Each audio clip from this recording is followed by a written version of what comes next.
Hi, I'm Dr. Rajani. Today I'm going to show you pictures of a botched under eye. We're going to talk about what is that. This is from someone on YouTube. They contacted me, said, I hate fillers underneath the eye. I'm not sure who they is, you never know who they is. They botched my under eye.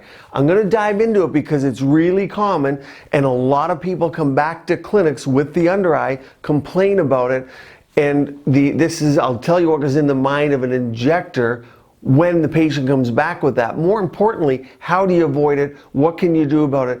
And if you're going in to get fillers, what can go through your mind? What you should know before you do it to avoid it in the first place, because no one wants to go in for a procedure and then come out and look worse. It's really disheartening, and of course, people pay a lot of money for these products, but we're going to go through why. It's not just the products, not just the person injecting, but also look at that under eye and see what happened to that patient and what I think is going on by looking at the after pictures of a botched under eye. We're going to get started. 3 seconds. So if you like these videos, click like. It helps us with our algorithm, helps me bring more videos to you, and lets me know what you want to see more of. Also, if you click down here, there's a subscribe, and you can click the button and subscribe, but also there'll be a little bell. Really important to click that bell, because when you do, you'll be notified of all the latest videos that are coming, and we do a couple a week now, just to keep you educated on all things aesthetic. And on the community channel, I often put up a poll. I've been enjoying it because you guys have been telling me, I've been saying, hey, what do you want to see this week? And I love engaging it because I want to make videos that you guys want to see, from skincare to Botox to neck injections. We cover it all. So what makes the under eye so difficult to treat? And that person who contacted us who said, hey, I don't like fillers. That was the first thing. Well, is it the filler? That's the first question we need to ask. What is causing the problem?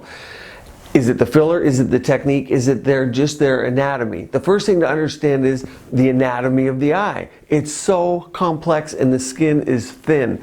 The most important things to know, there's the fat, the suborbicularis oculi fat pad. There's 2 levels of lymphatics, superficial and deep, and then you have the retaining ligaments, we call the orbicularis and the zygomaticcutaneous retaining ligaments, and that makes that area all complex. When the patients come in, they're just like, oh, just fill that. Just fill that. It's a hollow, you fill it up. But that's what's going through your injector's mind, just so you know. If you look at the most common cause, I'd say the 3 most common causes of a baggy or of an untoward looking eye after filler. Number 1, the type of filler used. All high hyaluronic acid draws water in. The days of collagen where we had that, it didn't draw water in. It looked great, it just didn't last. But hyaluronic acid always draws water in. There are better ones for the under eye and there are ones that aren't so good. So choosing one that's less likely to draw water in, because they all draw water in, but just because you get the best one for under eye doesn't mean that you won't draw water into yours. And if it doesn't draw water in right after the filler, it certainly could months or years after, because this lasts years. A whole nother video I should do about how long filler lasts, but the studies of how long filler lasts is way different than how long it really lasts in real life. And there's migration of filler, and there's just filler that you don't see, but it's still there, okay, so less amounts. So that's one thing. The second might be the depth that it was placed. It's important to be at a certain depth to put this filler in, and some people use cannulas, some use needles. Even patients, if they've had it done for a while, they will have a preference of which one or which technique they like best. So the depth will play a role too. And probably the third thing is just patient variance and whether they were appropriate for the treatment. So some people just aren't going to tolerate it, even if it's not perfectly smooth. They're troubled by it, but understand when the patient came in, they weren't perfectly smooth. So you can improve it. Not everyone's going to get 100%. Maybe 70 to 80% of people will be 100% better. But for a lot of people, they'll just have an improvement And if there's a slight irregularity left, they're unhappy. And then there's just genetically, some people will not do well with this treatment no matter what product you use. There are other things you can use. One of the reasons you see a lot of PRF under the eye in this channel is because it's your own body's product. It helps rejuvenate, it helps tighten skin, it helps plump the area a little bit, but it's not filler. It's also why we do sculptor and plasma sculpt along the zygomatic bone, not superficially, understanding that that will help tighten the area without fillers. So the least for me that I ever put filler under the eye, the happier I am. Doesn't mean you don't do mid-face, but the very under eye, right at that orbital rim, that's the area. And then there's lymphatics there.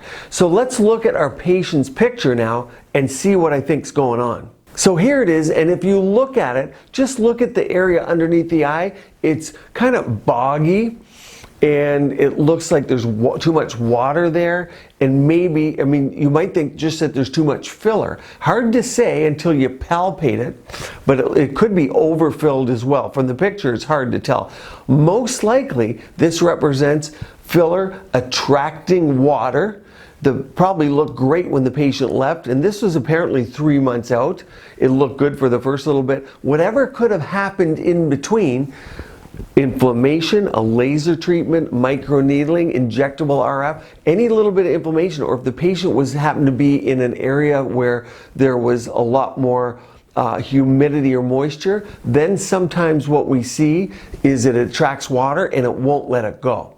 So you see how complex of an area it is and all the things that can go wrong with the under eye. In this case too, lymphatics could play a role. How do you avoid it? Number one is don't put filler under there. If you want to start with PRF first, your own body's product, that's always the best way because it won't leave an unnatural look. Bruising's minimal and you can repeat it a couple times to make sure you get the result you want. If you need filler after, the area will be much better prepped and the filler will be likely much better tolerated.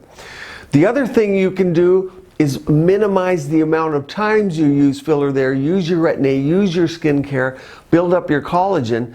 And for this particular patient at this stage, what would we do? Dissolve it. If they went to a real clinic, they had real product, and we know what it is because a lot of times the patient has no idea what's going in their face. And if they're price shopping, who knows what it is, okay? So knowing what it is, and in that case, you can dissolve it with Hylenex, and it goes away. It does not get rid of your own body's collagen. We use high doses for occlusion now and don't have problems with that. For a few days, you might feel hollow, and you might feel hollow because some of the good that the product was doing is now gone. But in general, it's tolerated well.